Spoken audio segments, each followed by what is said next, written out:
അല്ല, ഈ രാഷ്ട്രീയത്തിൽ എപ്പോഴും ചില ചില ആവർത്തനങ്ങൾ, അത് മുന്നണികൾ മാറിയാലും, ഇപ്പോൾ ഇടതുമുന്നണിയിൽ മാത്രമല്ല, ഇടതുമുന്നണിയിൽ നിന്ന് അല്ലെങ്കിൽ തിരിച്ച് യു ഡി എഫിൽ സംഭവിക്കുന്ന ചില കാര്യങ്ങൾ അതേപോലെ ഇടതുമുന്നണിയിൽ സംഭവിക്കുന്നത് ഞാൻ പറയാൻ കാരണം, രതീഷിന് തന്നെ അറിയാമല്ലോ. ഇപ്പോൾ നമ്മളൊക്കെ റിപ്പോർട്ടിങ്ങിനുണ്ടായ സമയത്ത് ഉമ്മൻചാണ്ടി സർക്കാരിൻ്റെ കാലത്ത് ഇതുപോലെ സർക്കാരിനെ അതിനുള്ളിൽ നിന്ന് എതിർത്തിരുന്ന ഒരു MLA ആയിരുന്നു PC ജോർജ്.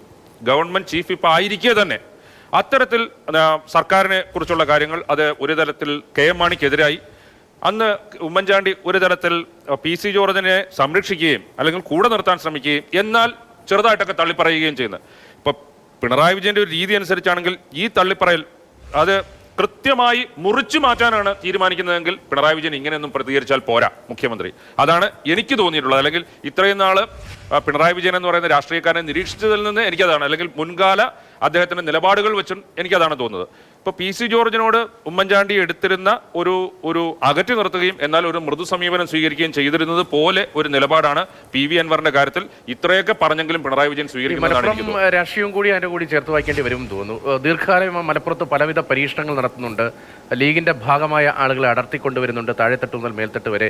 കോൺഗ്രസിന്റെ ഭാഗമായ നേതാക്കളെ കൊണ്ടുവരുന്നുണ്ട്. അങ്ങനെ പലവിധ പരീക്ഷണം. ഇപ്പൊ V അബ്ദുറഹ്മാൻ നേരത്തെ കോൺഗ്രസ് നേതാവായിരുന്നു, KPC മെമ്പറായിരുന്നു. അദ്ദേഹം ഇന്നും മന്ത്രിസഭയിലുണ്ട്. അദ്ദേഹത്തിനെ താനൂരിൽ വിജയിപ്പിക്കാൻ കഴിഞ്ഞു. ജലീലിനെ കൊണ്ടുവന്നു. ഇങ്ങനെ പലവിധ പരീക്ഷണങ്ങളുടെ അൻവറാവട്ടെ എല്ലാവരും ലീഗിനോട് പുറംതിരിഞ്ഞെന്ന് തന്നെയാണ് ഈ പ്രതികരണം. ഈ വിവാദങ്ങൾ വന്ന സമയത്ത് സ്വന്തം ഫേസ്ബുക്കിൽ നാട്ടിവെച്ച കൊടിയൊക്കെ ഇനി അൻവർ എവിടെ കൊണ്ടുപോയി കുത്തും എന്നുള്ളതാണ് എന്റെ ഒരു ആകാംക്ഷ. പോയിന്റ്. അതുകൊണ്ട് അങ്ങനെ PC ജോർജിനെതിരെ ഒരു മുറിച്ചു മാറ്റുന്ന പോലെ അല്ലെങ്കിൽ മറ്റൊരു സിംഗിൾ നേതാവിനെ ഒഴിവാക്കുന്നത് പോലെ അത്ര എളുപ്പമല്ല. അവിടുത്തെ ഒരു പൊതു പശ്ചാത്തലമുണ്ട്, അവിടുത്തെ സാഹചര്യമുണ്ട്. അപ്പൊ അതൊക്കെ മനസ്സിലാക്കി വേണം കാര്യങ്ങൾ ചെയ്യാൻ. അതുകൊണ്ട് വേണമെങ്കിൽ തിരുത്താൻ ഒരു അവസരം. രതീഷ്, ഇപ്പോ പണ്ട് മുൻപുള്ളതിനേക്കാൾ കുറെ കൂടി ഇടതുപക്ഷം അല്ലെങ്കിൽ CPM ഇടതുപക്ഷം അവിടെ ആ ഒരു പ്രദേശത്ത് മലപ്പുറത്തോ അല്ലെങ്കിൽ മലബാറിൽ, പ്രത്യേകിച്ചും മലപ്പുറത്ത് കൂടുതൽ ഇൻറോഡ്സ് ഉണ്ടാക്കിയിട്ടുള്ള ഒരു കാലമാണ് ഇപ്പോഴത്തേത്. ഇപ്പോൾ നേരത്തെ പറഞ്ഞ അബ്ദുറഹ്മാന്റെ കാര്യമാണെങ്കിലും ജലീലിന്റെ കാര്യമാണെങ്കിലും ഇപ്പോൾ അൻവർ രണ്ടാമത്തെ പ്രാവശ്യം ജയിക്കുന്നു. ഇതൊന്നുമില്ലാതെ മഞ്ഞളാംകുഴി അലി പെട്ടെന്ന് വന്ന് ഒരു മാറ്റം ഉണ്ടാക്കി മങ്കടയിൽ നിന്ന് ജയിച്ചു വരുന്നു. ഇടതുപക്ഷത്തെ സംബന്ധിച്ചിടത്തോളം അത് പ്രധാനപ്പെട്ട ഒരു കാര്യമാണ്. പക്ഷെ അന്ന് ഇതൊന്നും നോക്കാതെ അതിശക്തമായ നിലപാടെടുക്കാൻ പിണറായി വിജയൻ അന്ന് കഴിഞ്ഞു. അതിന് മറ്റൊരു കാരണം കൂടിയുണ്ട്.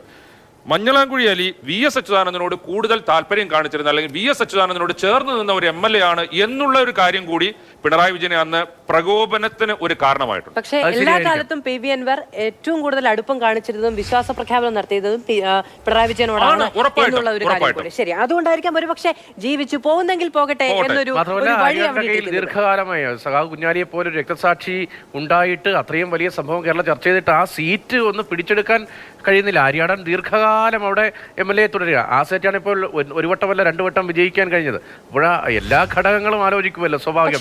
രാഷ്ട്രീയത്തിൽ കൂടുതൽ PV അൻവർ ഡാമേജ് ഉണ്ടാക്കിയത് ആഭ്യന്തര വകുപ്പ് തന്നെയാണ്, മുഖ്യമന്ത്രിക്ക് തന്നെയാണ്. ഇന്നത്തെ ഈ പ്രതികരണവും അങ്ങനെ തന്നെയാണ്. ആഭ്യന്തര വകുപ്പ് ഭരിക്കുന്നത് പൊളിറ്റിക്കൽ സെക്രട്ടറി ആണെന്ന് PV അൻവർ പറഞ്ഞു. PCC കൃത്യമായ ഉത്തരവാദിത്തം നിർവഹിച്ചിരുന്നെങ്കിൽ ഈ പ്രശ്നങ്ങൾ ഒന്നും ഉണ്ടാകില്ലായിരുന്നു എന്നും മുന്നണിയെ തന്നെ PCC പ്രതിസന്ധിയിലാക്കിയെന്നുമാണ് PV അൻവർ പറഞ്ഞത്.